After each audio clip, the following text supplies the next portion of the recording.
नैनीताल के पुलिस अधीक्षक जगदीश चंद्र ने हाल के दिनों में पर्यटकों की संख्या कम रहने को लेकर चल रही चर्चाओं पर स्पष्ट बयान दिया है। उन्होंने कहा कि इस बार नैनीताल में पर्यटकों की कमी का कारण पुलिसिंग या ट्रैफिक प्लान को मानना सही नहीं है। एसपी ने बताया कि अगर पुलिस व्यवस्था या ट्रैफिक डायवर्जन ही वजह होते तो जिले के अन्य प्रमुख पर्यटन स्थलों पर भी असर दिखता। उन्होंने उदाहरण देते हुए कहा कि कैंची धाम 31 दिसंबर, 1 जनवरी और 4 जनवरी के वीकेंड पर पूरी तरह व्यस्त रहा। इसी तरह रामनगर में भी होटल और रिजॉर्ट की बुकिंग सामान्य रही। इससे ये साफ है कि पर्यटकों के आने पर कोई रोक नहीं थी। जगदीश चंद्र ने स्पष्ट किया कि पुलिस द्वारा केवल ट्रैफिक को सुचारू रखने के लिए अलग अलग सर्किट बनाए गए थे। रामनगर, नैनीताल और कैंची धाम जाने वाले पर्यटकों के लिए अलग अलग डायवर्जन प्लान लागू किए गए थे ताकि जाम की स्थिति न बने। उन्होंने कहा कि किसी भी स्थान पर पर्यटकों के प्रवेश पर कोई प्रतिबंध नहीं लगाया गया था।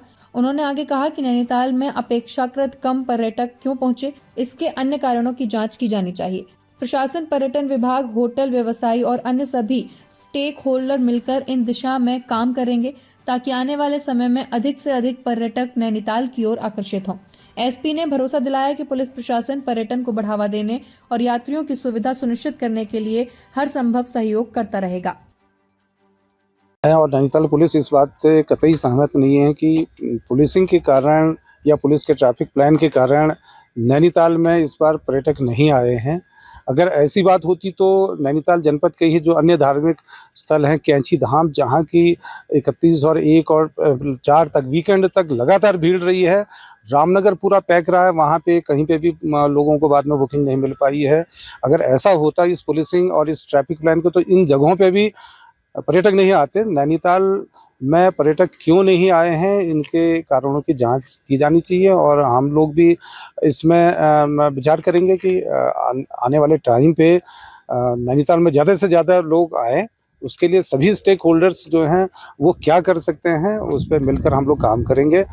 ये जो पुलिस ने इस समय व्यवस्था की थी, केवल जो 3 सर्किट हमारे रामनगर, नैनीताल और कैंची धाम के बनाए थे, उनको अलग अलग जगह जाने वाले पर्यटकों के लिए डाइवर्जेंस किए थे। किसी को भी किसी स्थान पर आने की मनाही नहीं की गई थी।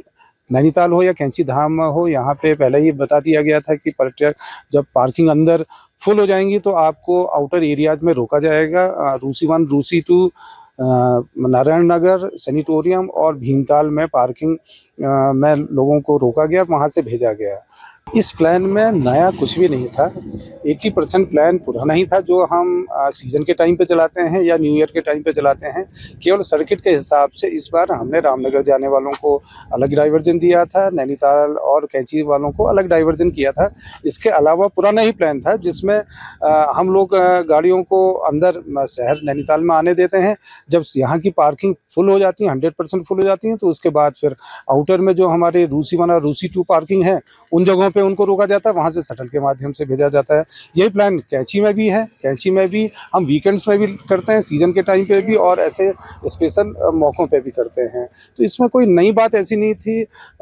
मेरे ख्याल से उनकी ये बात सही नहीं है कि उन्होंने पुलिस ने उनको ये प्लान नहीं बताया है। हमने लगभग 3-4 दिन पहले इस प्लान को फ्लोट कर दिया था। अगर उनकी कोई आपत्ति होती तो उस समय वो अपना दर्ज करा सकते थे।